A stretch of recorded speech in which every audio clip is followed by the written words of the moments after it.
Good morning, you guys. It's your boy Bill Mahari here, representing Mahari Nation Sports Podcast. Much love to the entire LDBC and the entire basketball community. If you want more basketball content, tune in to Basketball Conversations every Friday night, 9 p.m. Central Time. This is where we discuss basketball related topics, news, debates, and everything else in the world of basketball. The NBA season kicked off yesterday, and we're going to kick off a lot of the different scores and highlights and my reflective thoughts on both games that took place in Orlando last night. So stay tuned for that, though, guys, later on tonight. All right. So this is a morning historical perspective video that I typically like to put in Monday through Friday at 8 p.m. at 8 a.m. Central Time. Okay. So this one, I'm going to particularly talk about perhaps one of the greatest what if stories that we always love to talk about in basketball. And who am I talking about, you ask? Well, we're going to talk about Arvydas Sabonis, one of the great centers in the history of European basketball. A 7'3", 292-pound center that was basically a blend of power, finesse, athletic ability, everything you wanted.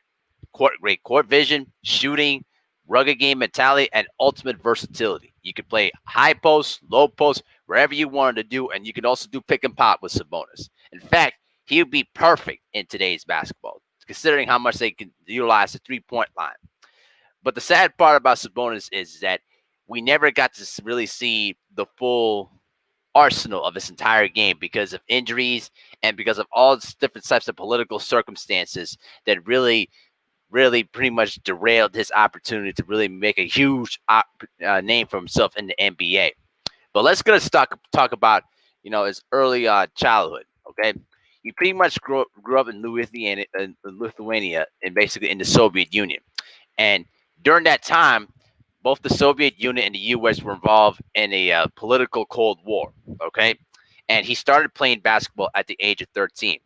By the time he was 15, he was already a member of the Soviet national junior team, and thankfully he escaped conscription to the Soviet army by basically enrolling in Lithuanian University of Agriculture, basically in his hometown. But he started playing professional ball back in 1981 with one of their oldest professional teams. And during that time, when he was playing in the Soviet Premier League, he won 3 consecutive titles there and helped them lead to the FIBA Club World Cup. All right.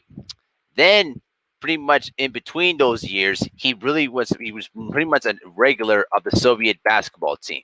Okay, and during that period of time, he helped the Soviet Union win the gold medal in the 1988 Seoul Olympics in South Korea. And also during that period of time there as well, he also played in Valladolid and also played in Real Madrid as well before ultimately joining the NBA. Here's where things get really dicey on his story. Okay, well, when he was actually originally drafted in '86 with the 24th overall pick by the Portland Trail Blazers. Unfortunately, the Soviets wouldn't allow him to sign to play in the U.S. Despite LSU's then coach Dale Brown's plans to have Sabonis studying and playing at Louisiana State University, thus making him still an amateur. Okay, but unfortunately that didn't work out, and he ended up staying in the USSR. All right, so by that period of time, um, injuries started to pile up, and we're gonna get to the injury part very shortly. But he ended up missing a whole lot of time in the NBA, even though he was still practicing with the Blazer team. Now think about this for a moment. He was practicing with the Blazer team that was already up and coming at the time. You had Jerome Kersey, you had Terry Porter, you had Clyde Drexler, and then you slowly was getting Clifford Robinson and Danny Ainge years later. And if they had their way and they would have had Sabonis in his top form and his top peak, I'm just saying, Portland may have won some championships during the early '90s because there was nobody in the whole entire complexion that could have stopped Sabonis. Literally nobody. Okay, this guy, when you look at his game, he was particularly a versatile man that could pretty much play in the post. He can play physical ball with you. All right. He can pass like no other. Great court vision. He can shoot the ball from long range, which would pull the center, out to the perimeter to guard him. I mean, he was the ultimate matchup nightmare for any big guy. And unfortunately, he never got a chance to play with the Blazers until the mid 90s. By that time, he was pretty much a shell of himself. Okay. So we're going to get into the injuries part a little bit shortly. But he ended up playing with the Portland Trailblazers and really had a really successful rookie year. He finished the runner up in both the Rookie of the Year and six-man voting. And he averaged in that rookie season, he averaged 14 and a half points per game and also grabbed 8.1 rebounds per game, shot 75% for the free throw line, and shot 37% from the three-point line. This guy was the ultimate matchup nightmare for opposing big guys. All right, and he was much a regular center for the Blazers during the mid and late 90s. When the team was still in their playoff consecutive streak, they had huge personnel changes, but he was mostly particularly famous for playing with Rasheed Wallace, Steve Smith, Damian Stoudemire, Scottie Pippen, that 2000 Portland team that was only 12 minutes away from getting to an NBA Finals. If they would have just held on to their 16-point lead, basically before the end of the at the end of the third quarter, and if they didn't get into their long scoring drought, Shaq and Kobe may have well lost the game and maybe had to see the breakup a little earlier than expected. But it didn't turn out that way, and the Lakers came back and pretty much broke the hearts of all Blazer fans. And that loss right there still stinks to this day.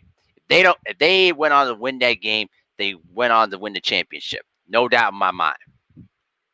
But eventually, injury, age, and just the grind of the seasons, was getting him tired mentally and physically. So after playing one more year in 2001, he pretty much refused to sign a contract extension and basically took the year off. He said he was playing Europe on a 1 year deal, but he ended up just missing up basketball just to try to heal, mentally and physically. Before he came back to Portland for one more season in 2003, and he pretty much played a couple more years in Europe before pretty much ending his career. And ultimately, he ended up making it to the Basketball Hall of Fame in 2011 based on his great, you know, international career and pretty much his moderate success in the NBA.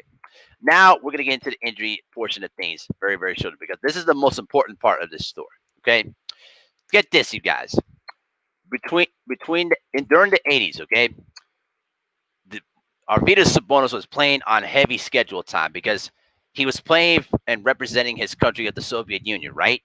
And so during the years between 1985 and 1988, he was playing on a heavy schedule and didn't get a lot of resting time. And all those games for the last 3 years pretty much took a toll on his health and his durability. All right, because back back in 19 what was it back in 19 I think it was back in 1986. All right, back in 1986, um, he pretty much was took a surgery to repair his Achilles tendon. Right, he pretty much took surgery to repair his Achilles tendon because it was pretty much bothering him the last couple of years. Right, he went to Portland and got his surgery done, and the Portland Blazer medical staff pretty much told the Soviets, do not play him because he needs rest to repair that Achilles tendon. Unfortunately, that was not the case. Um, they basically rushed him back onto the basketball court and put him on the Soviet roster for the '88 Olympics. And the Portland's medical staff protested that decision, but to no avail. And unfortunately, that significant moment right there, plus the frequent groin problems and knee problems that he was having, pretty much derailed his physical peak. Even though he helped lead the USSR team to the gold medal in '88 against superstars like David Robinson, Mitch Richmond, Danny Manning, those guys.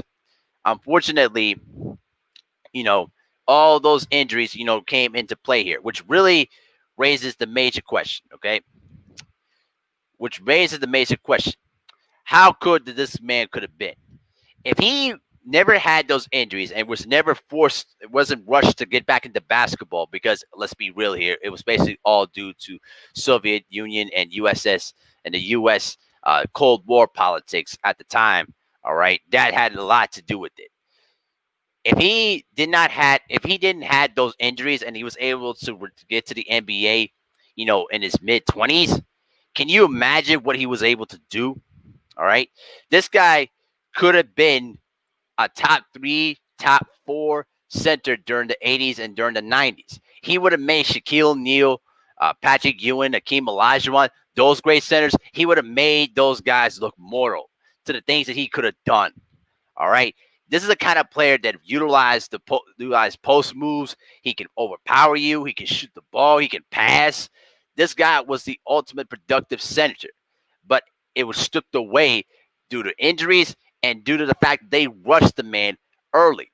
I even read even through an article that when he eventually got the surgery, back during 1986 through 88, he pretty much had his surgery, okay, and then he also severely injured his arthritic foot, and that foot was actually operated in Spain before he basically went to Portland and got surgery on his Achilles tendon.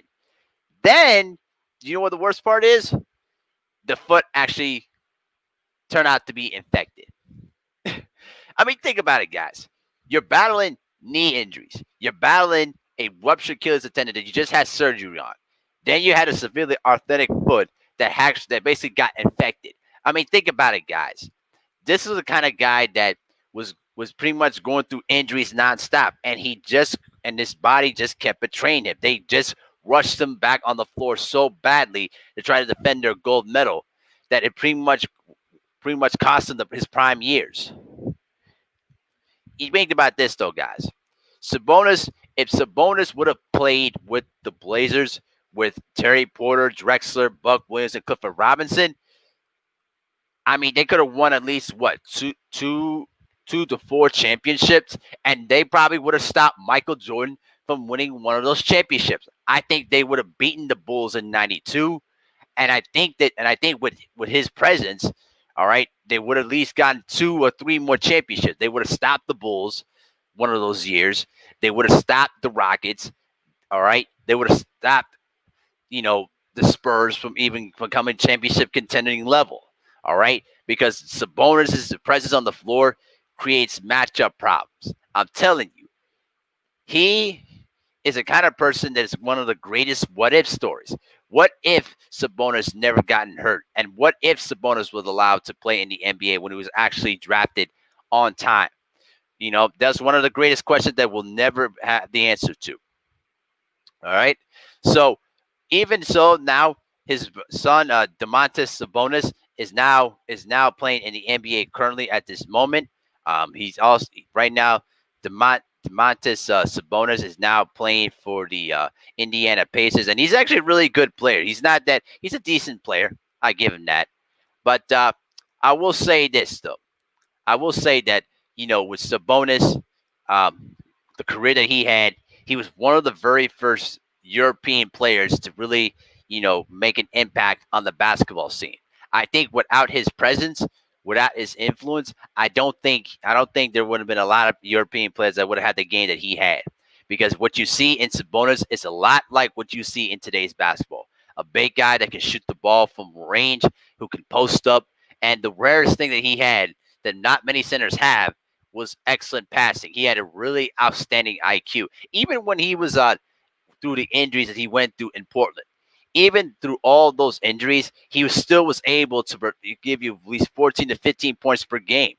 All right, that is just impressive. So the other thing too was that when Sabonis came to Portland in '95, all right, when he came into '95, the doctors pretty much you know examined his knees, and the worst part of what was that his knee that Sabonis' knees and legs could have qualified for handicap parking spot. I mean, that just goes to show you how bad the injuries were. This guy, I don't know how he was able to walk and played what played what 4 to 5, basically what 7 seasons in the NBA with those bad knees. I mean, this is unbelievable. It just really goes to show you how skilled and how talented he was despite all those injuries. And I'm sure that it still eats him up to this day that if he would have had an opportunity to play in the NBA in his full peak, he would have had a great chance to really dominate the league and probably would have challenged Michael Jordan for one of those championships. I'm just saying, you guys, I'm a huge Jordan fan, but Sabonis really would have had a great case to probably beating Michael Jordan for one of those championships. I'm just saying, but I'll let you guys decide on that. But the thing with Sabonis is that he was a very unique player and a guy that was robbed of an opportunity to make an impact on himself in the NBA, despite being in the Hall of Fame. And when you really think about Sabonis' game, it's basically was an all around game that you see in today's basketball, and you see a lot of European, big men with the ability to shoot the ball from outside and to establish some post game. All right, that was basically from the Arvydas Sabonis playbook. All right, all those little things that Arvydas Sabonis brought to the game were all significant in the development of what he became. And, we're very, very grateful for what he did throughout his career. And it's just a shame that those injuries and the Cold War politics that took place at the time really robbed him of the opportunity to really cement his legacy as perhaps one of the greatest players to ever play basketball. All right. And it's very, very shameful. And I really, really look bad for him on that, particular aspects. But tell me what you guys think in the comments section.